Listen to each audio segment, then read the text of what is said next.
Nos vamos a charlar de este tema con el ex juez de la Corte Suprema de Justicia, con Raúl Zaffaroni, respecto a este y otros temas, por supuesto. Es un orgullo contar con Zaffaroni en el programa de hoy. Zaffaroni, muy buenos días. Juana Morín y Rocío Criado en Futurock los saludos. Hola, ¿qué tal? Buen día, ¿cómo andan? ¿Todo bien por ahí?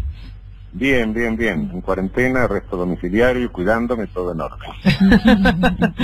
En primer lugar, quería consultarle respecto a esta discusión. Yo insisto sobre lo mismo. Me parece que en los medios de comunicación muchas veces se termina cayendo en el sentido común, y lo digo por la negativa, ¿no? En esto de simplificar la discusión y decir, bueno, ¿quién nos cuida a nosotros si el Estado se está ocupando de las personas privadas de su libertad y demás? Se han escuchado cosas como que van a otorgarle la domiciliaria a personas que están privadas de su libertad para armar milicias paraestatales, realmente cosas muy muy delirantes, ¿no? No, bueno, hay gente que siempre tiene pocas neuronas y otras que se nos riegan, que vamos a hacer, ¿no?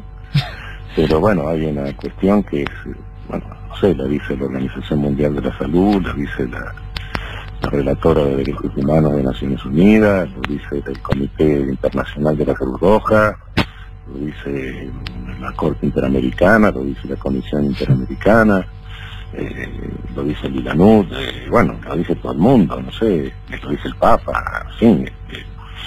No, el problema es un problema general que nos atañe a todos y que no está reducido a las cárceles, sino que está referido a toda institución total, ¿no? Que es decir, cárceles, manicomios, hogares de ancianos, etcétera. Es decir, todo lugar donde hay concentrada gente que no puede, por las razones de concentración, mantener las condiciones higiénicas, naturalmente corre un riesgo tremendo que nos hace correr un riesgo a todos. Es decir, la velocidad de reproducción de la infección en un lugar de esos, y mucho más en las cárceles superpobladas de América Latina. Nosotros no tenemos la peor situación, tenemos una situación mala, no la peor de la región, pero en la región hay concentraciones de población en cárceles de 300%, es decir, donde está bien preso hay 3. Bueno, en esas condiciones la velocidad de reproducción de la infección es de 8 a 10 veces, eso lo dice el Comité Internacional de la Cruz Roja, superior al de la sociedad libre. Entonces, claro, creo que todo lo que estamos evitando y todos los sacrificios que estamos haciendo son para evitar un colapso del sistema de salud. Claro. Bueno, si se produce eso, no podemos tener bombas virósicas en medio de eso, porque nos van a ocupar las camas que necesitamos después nosotros. Ese es el problema, ¿no? Guarda, estamos hablando de población en general, independientemente de la barbaridad que es de convertir una pena privativa de libertad en una pena de muerte. Bueno, si no se quiere atender a eso, por lo menos atendamos a la seguridad nuestra, ¿no? Y a la salud nuestra, ¿no? Ese es el problema que veo en toda la región, ¿no? Lo estoy viendo así desde la Corte Interamericana, que estamos trabajando a distancia. Bueno, estamos viendo en algunos países esto es verdaderamente dramático, ¿no? Estamos al borde de una verdadera hecatombe. Pero guarda que no es un problema reducido a las cárceles, sino que es un problema de toda institución total, y es un problema que hace a la salud de todos los habitantes, no a la de los presos, ¿no? Exclusivamente. Claro. Por otra parte, no se habla ni se pretende suprimir la cárcel ni vaciar la cárcel. No, de lo que se trata es de reducir población penal a que las cárceles queden en un 70-80% de lo que es su capacidad locativa normal, ¿no? Bueno, en esas condiciones se puede tener una población penal más agresiva adentro y la menos agresiva, tratar de darle algunas alternativas, ¿no? Claro. O quienes estén a punto de salir, bueno, qué sé yo, hay gente que falta 3 meses, 6 meses, bueno, listo, y si no, ver, bueno, cuál es la población penal de menor agresividad y, bueno, arresto domiciliario y otras alternativas, ¿no? Claro. En fin, evitar la salida tumultuaria, que sería lo que nadie quiere después de todo, ¿no? Después se produce el desastre, en el desastre viene la salida tumultuaria. Claro. Zaffaroni, ¿cómo le va? Rocío Criado lo saluda. Recién nosotros hablábamos con el fiscal Delgado sobre la forma en que se podía implementar esto, teniendo en cuenta la distinción que recién hacías entre delitos graves y no, y en el análisis caso por caso y cuánto puede tratar... No tanto la gravedad del delito, tanto la agresividad de la persona. Claro, ¿y cuánto se puede tardar, digo, por parte de la justicia? ¿Es una decisión política tomar este camino de ordenar? Veo que lo que está pasando, esto lo tienen que resolver los jueces. Y en lugar de resolverlo los jueces, se lo están tirando a los otros poderes del Estado. Y creo que hay que resolverlo directamente aplicando la Constitución. Es decir, interpretando el derecho penal, pero por sobre el derecho penal está el derecho constitucional. Cuando se calcula cuando el legislador calculó una escala penal, calculó de 1 mes a 2 años en un hurto y de 8 a 25 años en homicidio, lo hizo pensando que esa escala penal era una privación de libertad, que conlleva un sufrimiento que es el de locomoción, de todos los derechos inherentes a que uno lo privan de locomoción. Bueno, eso.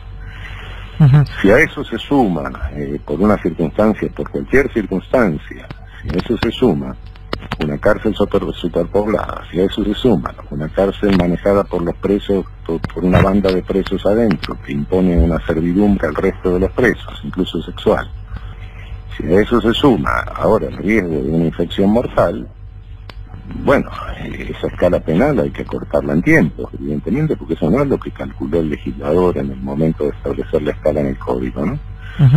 Y bueno, eso es una tarea judicial, ¿no? Conforme lo dice la Constitución, ¿no? Bueno, las cárceles de la nación serán sanas y limpias, y cualquier apremio que haga en la cárcel hace responsable del juez que lo autoriza, ¿no? De modo que, bueno, cuando los jueces juraron la Constitución, naturalmente que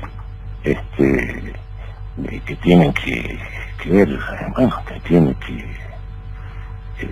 bueno, no es una fiestita familiar, es un compromiso que asumen ante el pueblo. Bueno, lo primero que hay que cumplir es la Constitución, ¿no?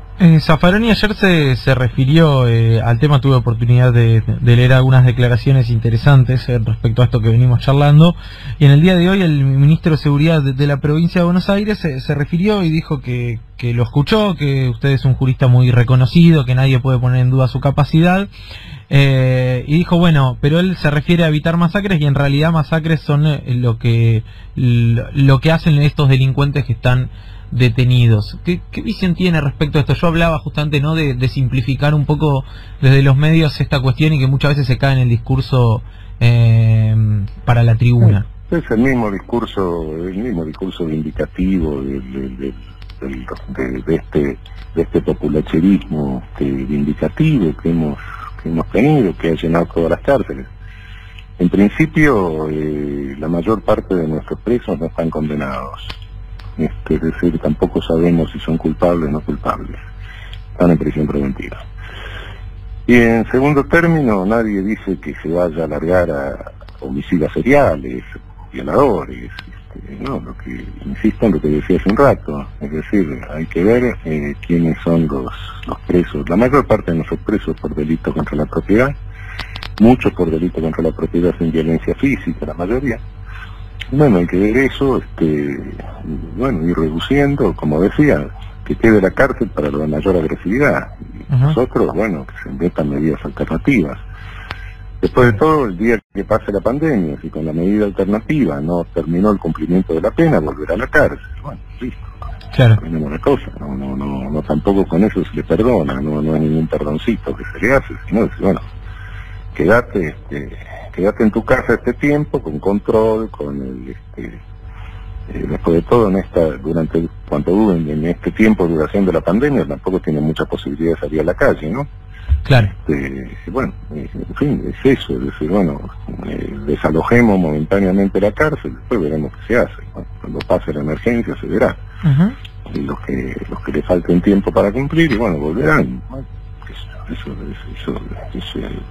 es una medida de emergencia, no estamos diciendo, insisto, no estoy priorizando ninguna amnistía ni ningún indulto. Claro. Eso es tirarle el fardo a los otros poderes del Estado. Esto lo tiene que resolver el judicial, lo tiene que resolver los jueces. Bueno, da la impresión justamente que los jueces se sienten un poco incómodos y expuestos al calor de este discurso que muchas veces se baja desde los medios de comunicación. Por algo juraron la Constitución. Y este es el momento. Si tenemos jueces que se dejan asustar por el discurso populachero, estamos perdidos. Pero estamos perdidos todos los ciudadanos, porque no tenemos garantía. No solo los presos. ¿Y usted? Tenemos jueces que se dejan intimidar y sonamos. Ahí perdimos. Pero perdimos toda la ciudadanía, perdió todo el pueblo. Ahora, ¿no cree que viene funcionando así últimamente, por lo menos, el accionar de varios magistrados? Algunos sí, otros no. Algunos sí, otros no. Yo no condeno nunca categorías. Hay de todo. En una categoría tan amplia, bueno, hay de todo. En el país hay como 4.000 jueces, qué sé yo, ¿no? Tampoco nunca he dicho hubo jueces con conductas patológicas en nuestro país, evidentemente, pero eso no ensucia toda la categoría, ¿no? Claro. Zaffaroni, ¿cómo vio el fallo de la Corte Suprema respecto al pedido de Cristina Kirchner? Bueno, desde el punto de vista, por así decir, político, bien, porque dijo algo que es obvio, que se trata de una cuestión no judiciable. Obviamente, cada poder del Estado decide cómo funciona y el otro poder no puede meterse en eso, ¿no? La propia sentencia de la Corte se firma parcialmente a distancia. Bueno, y el Poder Legislativo no le podía decir que el Poder Legislativo no le hubiera podido decir a la Corte que no sesione a distancia. Inversamente, la Corte no se le puede decir al Legislativo. En ese sentido, bien. En el sentido procesal, rara, le digo, porque, bueno, si no hay caso no puede resolver. Y sin embargo, por un lado dice que hay caso y por otro resuelve. Bueno, a mí me hubiese gustado que hubiera sido un poco más prolijo y que eso se hubiese dicho en un óbiter. Óbiter es, bueno, son los comentarios que puede hacer un juez al margen de lo que resuelve, ¿no? Claro. Pero bueno, no importa, eso es una contradicción de carácter procesal. Puede ser que importe desde un punto de vista del precedente para el procedimiento constitucional, pero en fin, correctamente sí, cumplió su función y dijo algo que es correctísimo. Es una cuestión que no es judiciable, el Poder Judicial no puede meterse en la forma en que sesiona legislativo en una emergencia. Claro. Y las últimas, ¿cómo viene llevando desde lo personal la cuarentena? ¿Le irrita, le genera fastidio cumplir con estas medidas de aislamiento? Por ejemplo, en el programa anterior, en esta radio, hablaban con Pichetti y decía, yo no aguanto más, ya no me interesa, no quiero saber más nada. ¿Usted lo lleva con más paciencia? Bueno, posiblemente sea un privilegiado. Tengo una casa grande. Bueno, ha venido una colaboradora a pasar la cuarentena acá con la mascota y todo, nos entretenemos, hago estas maldades, hablo con ustedes, cosas, termino trabajos que había dejado sin hacer, me meto a hacer una traducción, bueno, en fin. No lo llevo tan mal. Preocupado porque no sabemos el mundo al que vamos a salir después de esto, como todos.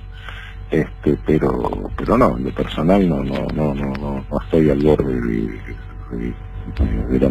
no estoy al borde de consumir psicofármacos ni nada por el estilo, ¿no? ¿Y las medidas adoptadas por el gobierno en este sentido? Bueno, me parece que son las correctas. Nada es perfecto, posiblemente haya detalles que habría que discutir, pero bueno, no es el momento de discutirlo, ¿no? Cuando pase, bueno, tendremos la experiencia de esto, bueno, lo evaluaremos esos detalles, pero de momento, es decir, si comparamos la situación de la Argentina con las medidas que se han tomado, con la de otros países donde no se tomaron esas medidas, evidentemente que las considero correctas, ¿no? Raúl Zaffaroni, muchísimas gracias por la comunicación, un abrazo. Al contrario, un abrazo, chao. Hasta luego. Pasaba el ex juez de la Corte Suprema, Eugenio Raúl Zaffaroni, en Crónica Anunciada. Futuros.